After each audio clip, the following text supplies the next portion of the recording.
একবিংশ শতাব্দীর শুরুতে ইরাক যুদ্ধের ঠিক প্রায় 2 যুগ পর মধ্যপ্রাচ্য আবারও এক ভয়াবহ যুদ্ধের মুখে দাঁড়িয়ে। গত 28 ফেব্রুয়ারি থেকে শুরু হওয়া মার্কিন ইসরায়েল যৌথ বাহিনীর হামলায় কাঁপছে ইরান। আবার ইরানের পাল্টা আক্রমণে মার্কিন, ইসরায়েল এবং তাদের আরব মিত্ররাও কাঁপছে। যুদ্ধের মাত্র দিনেই নিভে গেছে ইরানের দীর্ঘকালীন সর্বোচ্চ নেতা আয়াতুল্লাহ আলী খামেনির জীবন প্রদীপ। কিন্তু প্রশ্ন হলো, মার্কিন প্রেসিডেন্ট ডোনাল্ড ট্রাম্পের আসল লক্ষ্য কী? তিনি কি শুধুই ইরানের সামরিক শক্তি শেষ করতে চান, নাকি লক্ষ্য সম্পূর্ণ শাসন ব্যবস্থার পরিবর্তন? নাকি তিনি চান দ্রুতই যুদ্ধ শেষ করতে? আজ আমরা নিরপেক্ষভাবে বিশ্লেষণ করব এই যুদ্ধের নেপথ্যের রাজনীতি, বিশাল আর্থিক ক্ষতি এবং বিশ্ব অর্থনীতির জন্য অশনি সংকেত। Operation EPIC Fury. মার্কিন এবং ইসরায়েলি বাহিনী গত কয়েকদিনে ইরানে প্রায় 2000 লক্ষ্যবস্তুতে হামলা চালিয়েছে। এর মধ্যে আছে পারমাণবিক স্থাপনা, তেল শোধনাগার এবং গুরুত্বপূর্ণ সব অবকাঠামো। আল জাজিরার তথ্য মতে এখন পর্যন্ত 1200-এর বেশি ইরানি নিহত হয়েছেন, যার মধ্যে একটি স্কুলে বোমা হামলায় 160 জনেরও অধিক শিশু নিহত হয়েছে। অন্যদিকে ইরানও বসে নেই, তারা শত শত ব্যালিস্টিক ক্ষেপণাস্ত্র এবং হাজার হাজার ড্রোন দিয়ে ইসরায়েল এবং পার্শ্ববর্তী মার্কিন ঘাঁটিগুলোতে পাল্টা আঘাত হানছে। তেহরানের আকাশে এখন শুধু ধোঁয়ার কুণ্ডলী। এই যুদ্ধের প্রভাব সরাসরি এসে পড়েছে আমাদের সাধারণ জনগণের পকেটেও।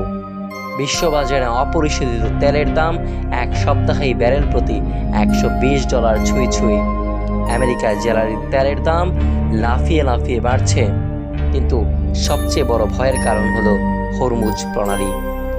ইরান এই গুরুত্বপূর্ণ নৌপথটি প্রায় বন্ধ করে দিয়েছে।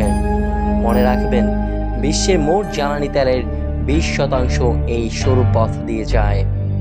বর্তমানে এখানে বাণিজ্যিক জাহাজ চলাচল 80% কমে গেছে। ইন্স্যুরেন্স কোম্পানিগুলো ঝুঁকি নিতে চাইছে না, ফলে বিশ্বজুড়ে পণ্য সরবরাহ ব্যবস্থায় এক বিশাল স্থবিরতা তৈরি হয়েছে। পেন্টাগনের কপালে এখন চিন্তার ভাঁজ। ইরান দাবি করছে তারা মার্কিন বিমান বাহিনী রণতরী USS আব্রাহাম লিঙ্কনে বড় ধরনের আঘাত এনেছে। যদিও আমেরিকা এই দাবি অস্বীকার করেছে, তবে তারা স্বীকার করেছে যে ইরানি ক্ষেপণাস্ত্রগুলো রণতরীর অত্যন্ত বিপজ্জনক সীমার মধ্যে চলে এসেছিল। এদিকে যুদ্ধের খরচ সামলাতে হিমশিম খাচ্ছে হোয়াইট হাউসও। এসব বলছে এই যুদ্ধের পেছনে প্রতিদিন আমেরিকার খরচ হচ্ছে প্রায় $1 বিলিয়ন বেশি। মাত্র 10 দিনে পেন্টাগন $6 বিলিয়ন বেশি ব্যয় করে ফেলেছে বলেও জানাচ্ছে বিভিন্ন মাধ্যম।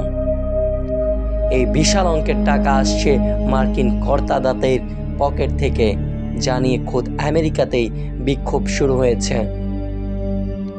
ডোনাল্ড ট্রাম্পের অবস্থান বারবার পরিবর্তন হচ্ছে। তিনি কখনো বলছেন শাসন পরিবর্তনের কথা, কখনো আবার ডাক দিচ্ছেন নিঃশর্ত আত্মসমর্পণের। কিন্তু ইরানের পরিকল্পনা ভিন্ন। আলী খামেনির মৃত্যুর পর তার ছেলে মোস্তফা খামেনি নতুন সর্বোচ্চ নেতা হিসেবে দায়িত্ব নিয়েছেন। এর মাধ্যমে ইরান বার্তা দিয়েছে যে তাদের অভ্যন্তরীণ কাঠামো ভাঙা এত সহজ নয়। ট্রাম্প মোস্তফা খামেনিকে অগ্রহণযোগ্য বললেও IRGC এবং দেশটির সেনাবাহিনী নতুন নেতার প্রতি পূর্ণ আনুগত্য প্রকাশ করেছে। বিশ্লেষকরা বলছেন, ট্রাম্প হয়তো বড় কোনো চুক্তিতে আসার জন্য ইরানকে পঙ্গু করে দিতে চাইছেন, কিন্তু স্থলযুদ্ধ বা গ্রাউন্ড ইনভেনশন করার ঝুঁকি তিনি এখনই নেবেন না।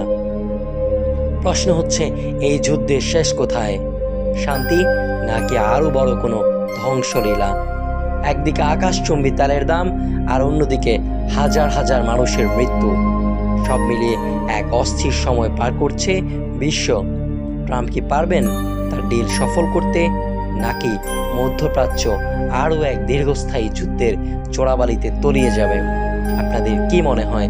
কমেন্ট বক্সে আপনাদের মতামত জানান। ভিডিওটি ভালো লাগলে লাইক দিন এবং এই ধরনের নিরপেক্ষ বিশ্লেষণ পেতে চ্যানেলটি সাবস্ক্রাইব করে রাখুন। দেখা হবে পরের ভিডিওতে।